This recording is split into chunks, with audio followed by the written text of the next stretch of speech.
What is so mesmerizing for you about putting together a deal? I think the thing that's most memorizing is finding a company that is unknown to the investor community, helping them structure their pitch deck, their deal room, their presentation, and then putting them in front of the right investor who is not only going to just provide them capital, but provide them access, advice, coaching, and other things. And I think that's the thing that I is probably most mesmerizing to me is the art of finding the right partner because that's essentially everything, especially when you're an early stage startup.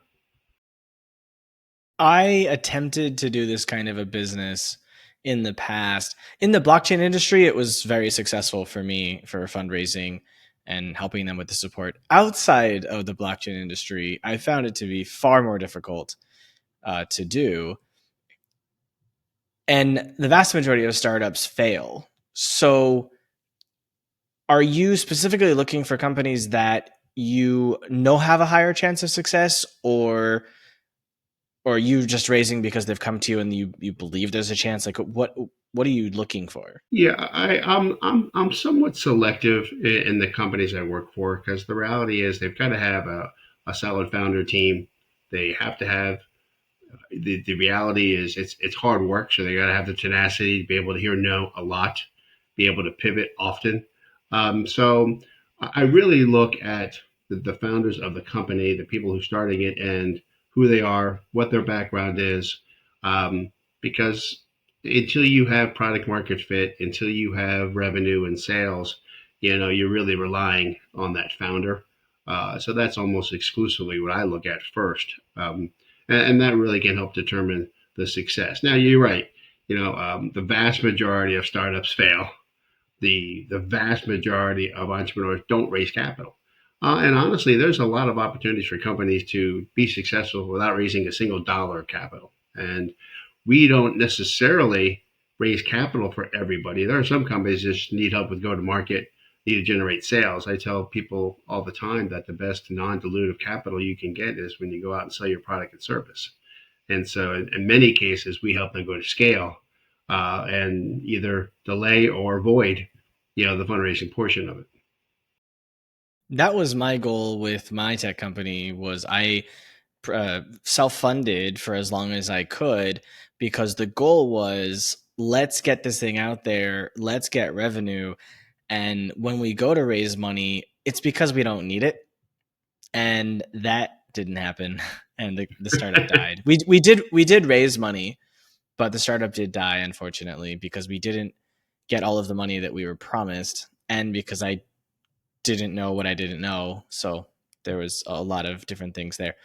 um, I'm curious, for someone who wants to start a company that could raise money in the future. Hey, business leaders and marketers, what if your brand could be featured right here? This ad spot could be yours. This channel is watched by a dedicated audience of ambitious founders, executives, and professionals who are actively looking for tools and services to help their business grow. If you want to put your brand in front of this highly dedicated audience that's difficult to reach, I'm currently looking for a few strategic partners for the channel. To learn more about sponsorship opportunities, click the link in the description. Let's grow together. What is the most important thing that they need to know before they even make the decision to start that company?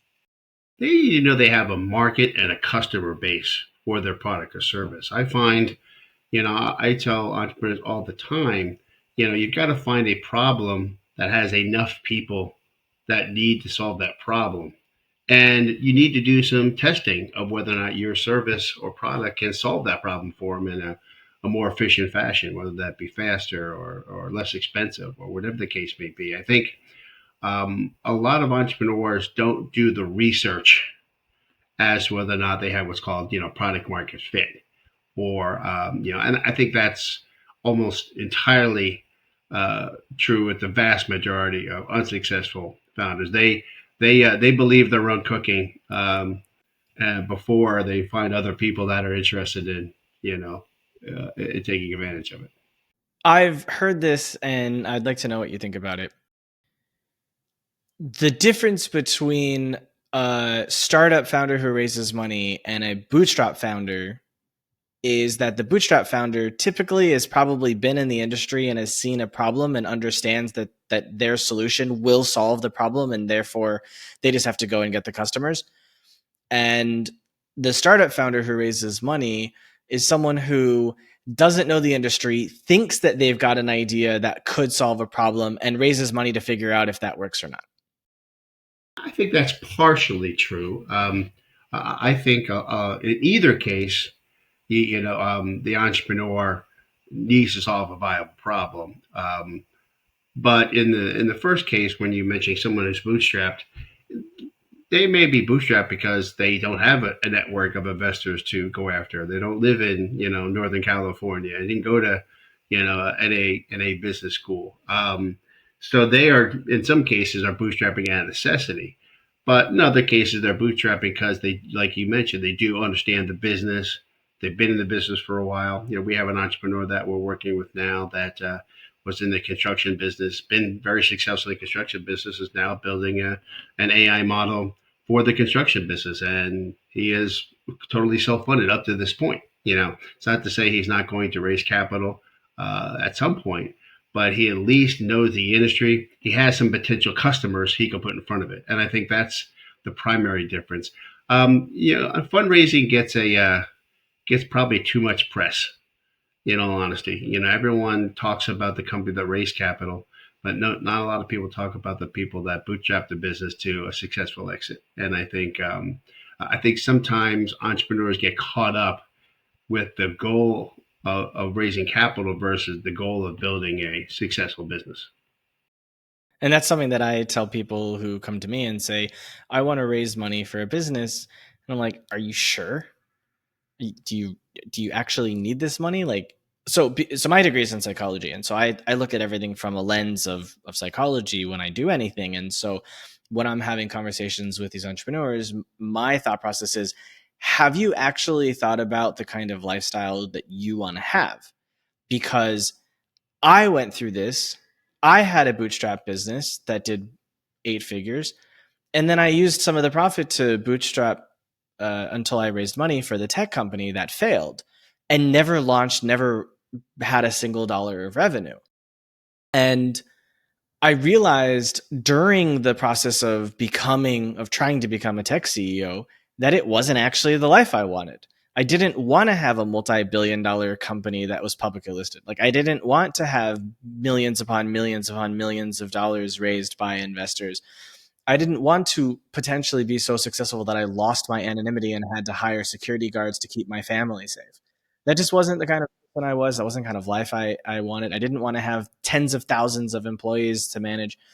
I was really happy with that consulting business that did 8 figures. And so after that business failed, I went back to doing that. Obviously, the industries have changed, so it's not exactly the same business. But essentially, I went back to the old model that I was running, where it was me and some contractors and very lean. And so I push very heavily on people who say, I have an idea. My first question is, yeah, but have you thought about how that idea is going to impact your life? And is that going to vibe? Yeah, I agree 100%. In a lot of cases, you got to determine, make a decision between the quantity of your life or the quality of your life. And being an entrepreneur, running a startup is a full time job, and it's a multiple full time job. You are spending 80 hours. You are hearing nothing but rejection from investors, from partners, from clients and customers. So I think it's a grind, and you have to be wired a certain way in order to go without a paycheck. Live on that ramen budget while you're growing something, whether it's bootstrapped or whether you bring on investors. Because essentially, when you were bringing on some early investors, many of them want you to continue to be eating on a ramen budget, until they get paid. So I think I would agree with that. You really have to really look inside yourself to whether or not you want to go through what could be a very long, difficult process with, quite frankly, the odds against you. So one of my closest friends has bootstrapped a SaaS business for the last 14 years, and they're on track to do 10 million for the first time ever this year after acquiring another business. And we've had conversations over the years. I've known him for nearly 30 years. We've had conversations over the years about should I raise, should I not raise? Because he looks at some of his competitors and they've raised 20 million or 100 million. And I say to him the same thing, like, right now you own 100% of, well, you own, his brother and him own the business. So you own half of the business. You have complete say over what's going on in the business. Mm-hmm. The only reason that you would raise money right now is because you have a massive expansion strategy that either includes moving into new geographical markets because their business is serving hotel companies, and so they're mostly focused in the US and they've done a little bit of expansion into Europe. So if they raised, let's say, 20, 50, $100 million, it would be to enter new markets basically, or to acquire some other competitors that maybe they can get access to the customer base. So it'd be a very focused raise. And you know, but when you do those things, you lose some semblance of control, including if there's now suddenly $20 million of profit in the business, that money isn't yours anymore. You can't do with it what you want. But when you own 100% of the company and you have 20 million in cash sitting in the bank, you could put all of that in your pocket if you wanted to. Yep. And so he's flip flop back and forth over the years with this idea of like, should I raise, but never should I sell. Yep.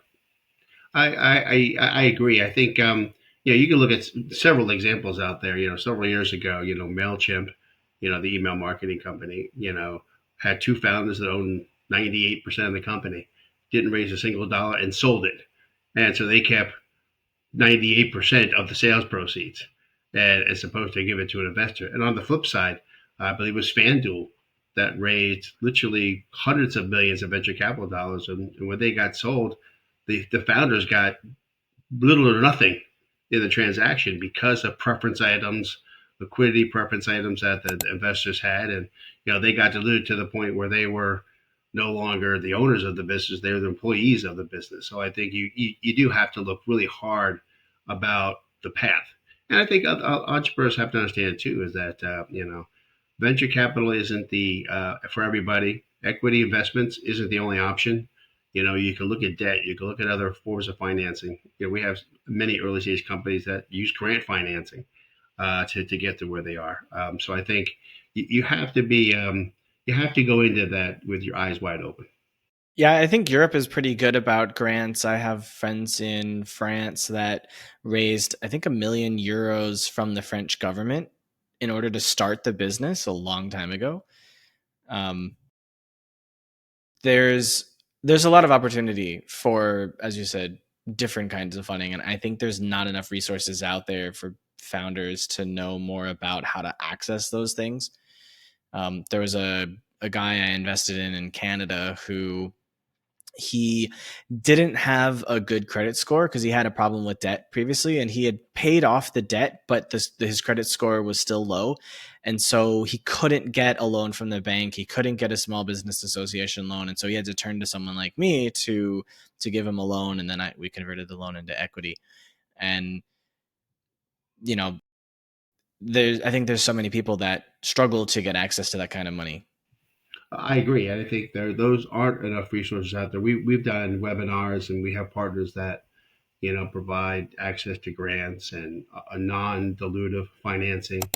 You know, R&D tax credits are a way to get some of that development money back. There's a lot of resources that you can help, fund to grow your business. But like I mentioned in the beginning, the best way to raise capital is go out and sell.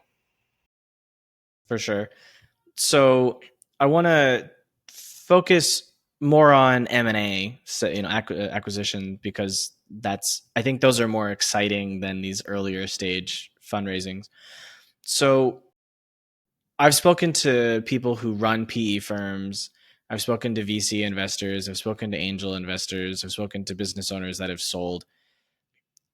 Everybody loves this idea of selling a business or acquiring a business. Why is it such a sexy thing? Well, I think it's sexy from a couple of standpoints. One, it is a way to accelerate your growth much faster. You can add new product lines that you didn't have previously, go into new markets, whether different industry markets or geographic markets. So it provides that opportunity. And and the reality is, the hope is when you do a transaction that 1 plus 1 equals 3 to 5, not two. And I think that's the sexy part of it, is be able to grow faster. The reality is, you can grind it out and grow your business, or you can buy revenue. I spent many years working with companies that they did just that. Many years ago, we had a company that was in the analog wireless space. When digital came out, what they did is they bought all the analog bandwidth around the country through acquisition. They acquired close to $300 million in revenue, none internally, all by acquisition, and then subsequently sold the business to a very large private equity firm at a significant profit. So I think that's the sexy part of it, is that you see the speed of how you can grow. And obviously, you've got to make sure you put together a good deal, because it all comes down to terms. And you need to make sure that if you're going to get into bed with another company, that you get along with them, or you have a way for them, or they understand, what's going to happen post acquisition. If the topics we discuss on this channel resonate with you, but you're struggling to apply them to your own unique business challenges, I might be able to help. Generic advice can only take you so far. That's why I've opened up a few slots for our one-on-one advisory, where I work directly with you to understand your current situation and come up with a strategy that you can act on to help you get to where you need to get to next. If you're a founder or a leader who's serious about growth and wants a dedicated strategy partner, I'd love to talk. I've founded companies. One of them was an 8-figure agency. I've fundraised millions of dollars for clients. I've angel invested in a number of startups, and I'm actively advising business owners of bootstrapped and funded companies. My time is limited, so the number of slots are limited as well. Visit the link in the description to learn more about my services and to see if we're a good fit. Now, back to the video. So, what are the failures you've seen post-acquisition, if any? I think a lot of it comes down to poor founder fit. There's been many transactions where it's not necessarily an acquisition, it's more of a merger. And then you have cultural differences, business plan differences with the founders of both companies. I think the reality is, a lot of times it happens where there's not proper due diligence. I think sometimes if you're buying assets of a company, you need to make sure those assets are what they say they are, that they're generating the revenue or the value that you paid for it. And I think many times you'll find deals that get unwound because of those two issues. And then honestly, it comes down to, the financing and the terms of the deal. You want to, that's where the art comes in, is, paying not too much, and getting, proper value. So you hit on something really interesting that I've been thinking a lot about the last few weeks, which is the due diligence for an acquisition. I'll tell you after we record why it's been so fascinating for me, but I have been thinking about this a lot because I know for a fact that when I was raising for my tech company, I felt like all of the investors I was talking to did basically no due diligence on me and gave me the money based on my personality and that they believed in my ability to do it. Unfortunately, I lost their money. I feel awful about it, but I did everything in my power to put together the most robust DD that I could put. You were talking about data rooms. I did my best because I'm a responsible person. I'm representing a company. I'm representing myself. I'm trying to raise $1 million for my business. I want to make sure that you have everything you have. But I felt like they didn't ask me questions that I would be asking me if I was going to be giving me money. And so I see that there's maybe the vast majority of these acquirers or these investors, they don't have operational experience, and so they don't know what to ask, or maybe they just don't care. Like, I don't know, what do you see that's like allowing these DDs to fail? Well, I think it's a common, what everyone has to understand is, you have to look at it from the general partner's standpoint of a venture capital firm. Okay, most venture capital firms get compensated on what's called a 2 and 20. Okay, they get a 2%. They get this management fee on the value of the assets that they deploy. So they are motivated to deploy assets. Okay. And honestly, they're motivated to maximize profits for them and the limited partners. And I think there's been a lot of changes over the course of the last couple of years, and even more so, you hear a lot over the last 6 months. Is that venture capital is changing? That the old model is not necessarily working as well. The model of investing in 10 startups, knowing 8 could fail, and hoping the other 2 give you the proper rate of return. And there's a lot of pack mentality, especially with the large, name brand venture capital firms.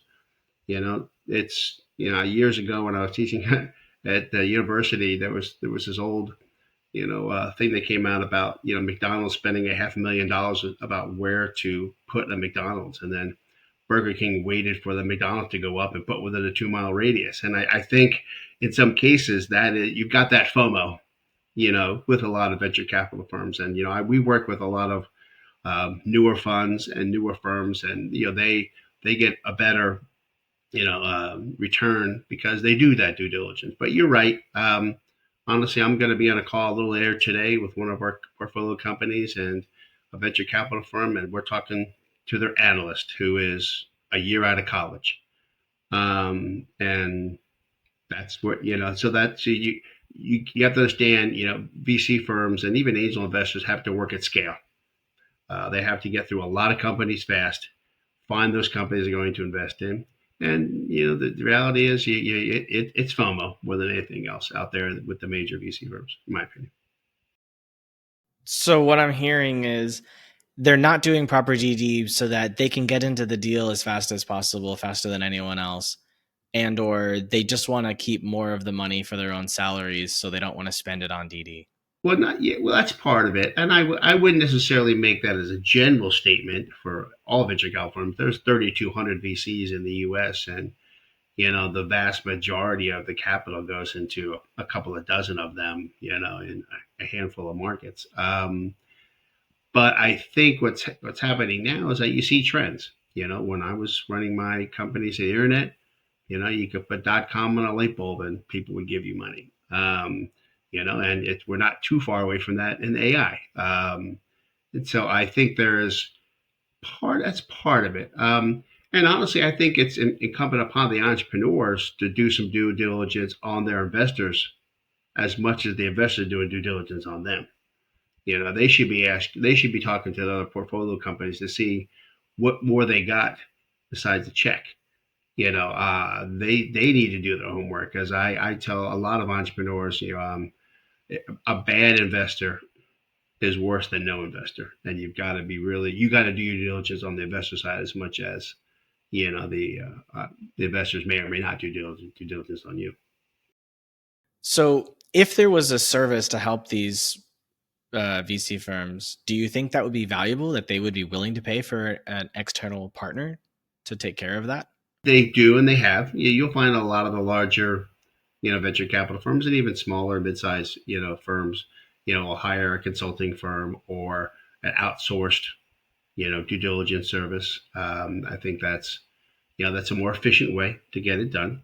Um, there's several companies that I know of that have used outsource and other contractors to do perform certain parts of it. At the end of the day, the general partner has the ability to make the decision. But in order to make proper decisions, you got to scale a lot and look at a lot of companies. And sometimes, the general partner can't necessarily be on hundreds of phone calls a month in order to find those one or two gems. So there's obviously several ways to, divvy up those needs. Do you think this audit or this due diligence is more important for these early stage startups with VCs or with companies that are being acquired, really for the acquirer? Well, I think it's important for both, and probably for different reasons. If you're an early stage startup and you're a new founder, they're going to spend more time doing due diligence. And you need to be prepared for that. If you're a founder of a startup that's had several successful exits and have had several successful raises, the due diligence might be more of a personal due diligence or a conversation versus a full-on audit of their books and everything else. And on the M&A side, it's really going to be about assessing the quality of the assets and the price you're paying for it. So that those are factors you are going to be very, very important in an M&A transaction.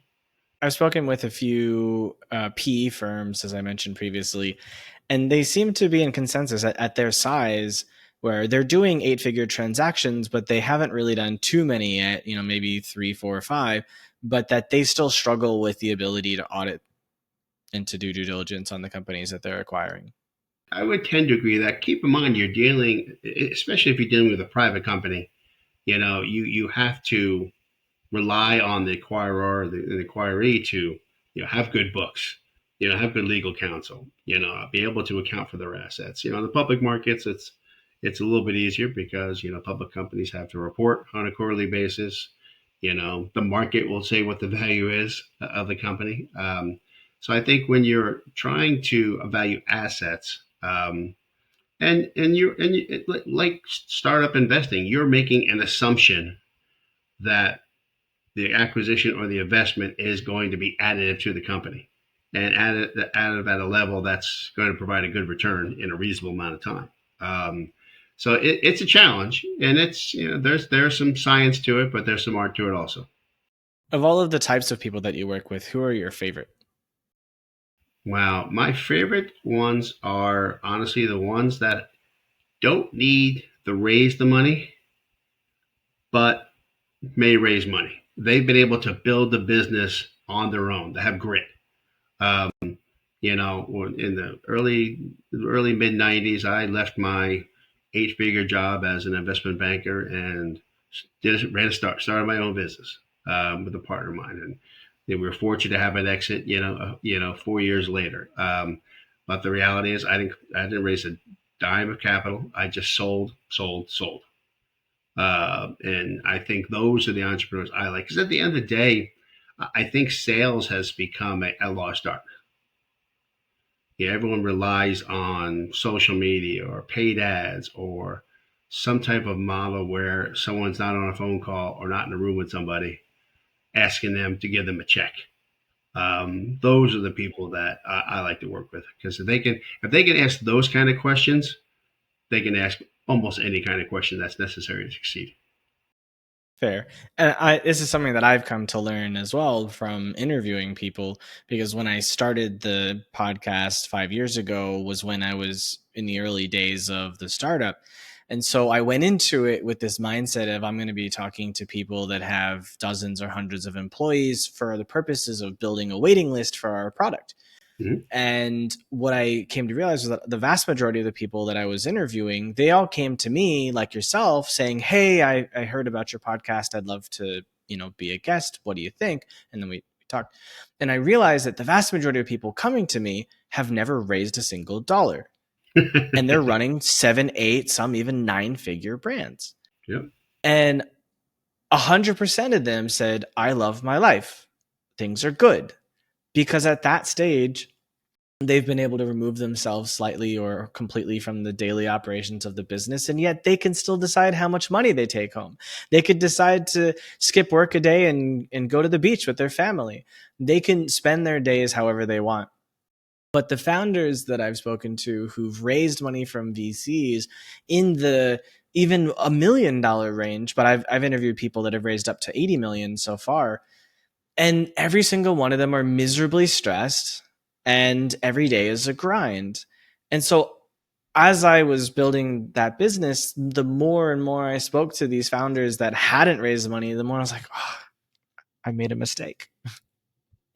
I made a mistake. Yeah, I own 100% of my company, and I call 100% of the shots. Because I learned that lesson the hard way.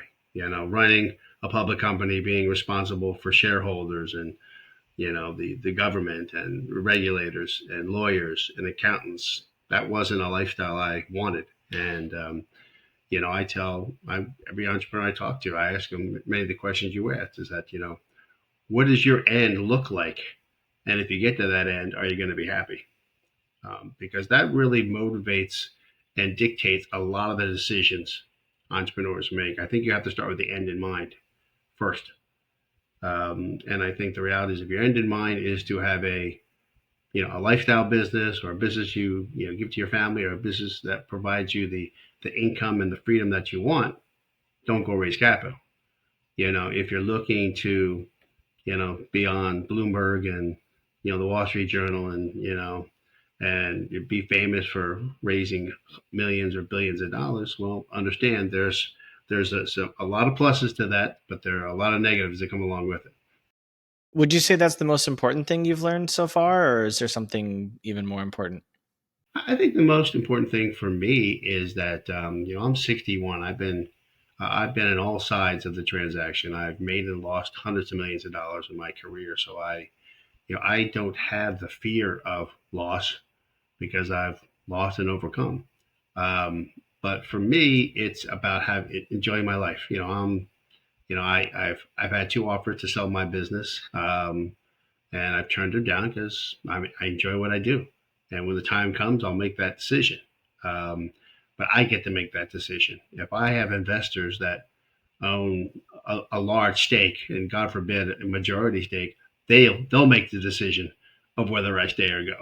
And I prefer to have the freedom to call my own shots. Thanks for watching. If you liked this insight, I've handpicked another video for you right here on the screen. For more actionable strategies that get you real results, hit subscribe.